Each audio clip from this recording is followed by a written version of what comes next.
Smart যুগে এসে স্মার্টফোনে মেইল ইউজ করে না এরকম ব্যক্তি খুঁজে পাওয়া খুবই মুশকিল, কারণ বিভিন্ন ধরনের সোশ্যাল মিডিয়া বা বিভিন্ন ধরনের সাইটে লগ ইন করতে গেলে মেইল সবার আগে প্রয়োজন হয়ে থাকে। ফোন থেকে একাধিক মেইল ডিলিট করার জন্য বা অপ্রয়োজনীয় মেইল ডিলিট করার জন্য সরাসরি জিমেল অ্যাপসের মধ্যে চলে আসবেন এবং এটা সবার ফোনেই থাকে। তারপর থ্রি ডটে ক্লিক করবেন, এরপর জাস্ট এখানে সবার নিচে দেখবেন সেটিং লেখা আছে, জাস্ট মার্ক করা অপশনটুকু জাস্ট লক্ষ্য করুন।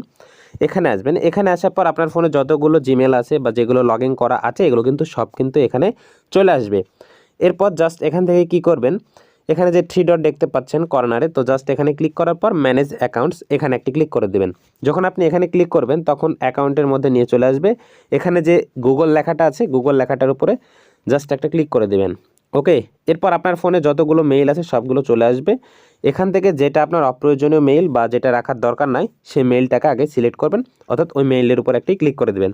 ক্লিক করে দেওয়ার পর সবার নিচে দেখতে পাচ্ছেন মোর অপশন আছে, এরপর এখানে রিমুভ অ্যাকাউন্ট, তারপর আবার জাস্ট এখানে রিমুভ অ্যাকাউন্টটা আসবে। এখানে ক্লিক করলে আপনার ফোন থেকে পার্মানেন্টলি কিন্তু জিমেল অ্যাকাউন্টটা ডিলিট হয়ে যাবে।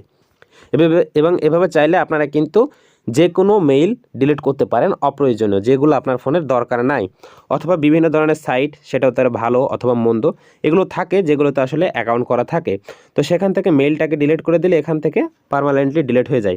এখন দেখতে পাচ্ছেন আমার ফোনের জিমেল আসার পর 3টা জিমেল, আগে কিন্তু 4টি জিমেল ছিল এবং এই ভিডিওটার কাট করে শেষের অংশ প্রথমে দেওয়া হয়েছে, যার কারণে মনে হতে পারে শুরুতে দেখলাম 3টি, এখনও দেখাচ্ছেন 3টি, আসলে 3টি ছিল না, এখানে ছিল 4টি। তো ভিডিওটা এ পর্যন্তই ছিল, আর সবগুলো কিন্তু নিরাপত্তার সাথে ব্লার করে রাখা হয়েছে। তো জাস্ট আপনারা যদি এই প্রসেসটুকু ফলো করেন আপনারা পার্মানেন্টলি একটা জিমেল অ্যাকাউন্টে কিন্তু ডিলিট করতে পারবেন। শুধু একটি না, যতগুলো ইচ্ছা ততগুলোই করতে পারবেন। সো গাইজ, এই ছিল মূলত আজকের ভিডিওটা যদি ভালো লাগে থাকে অবশ্যই একটি লাইক করে দেবেন, চ্যানেলে নতুন হলে সাবস্ক্রাইব করে দেবেন এবং ভিডিওটা শেয়ার করে দেবেন। ধন্যবাদ।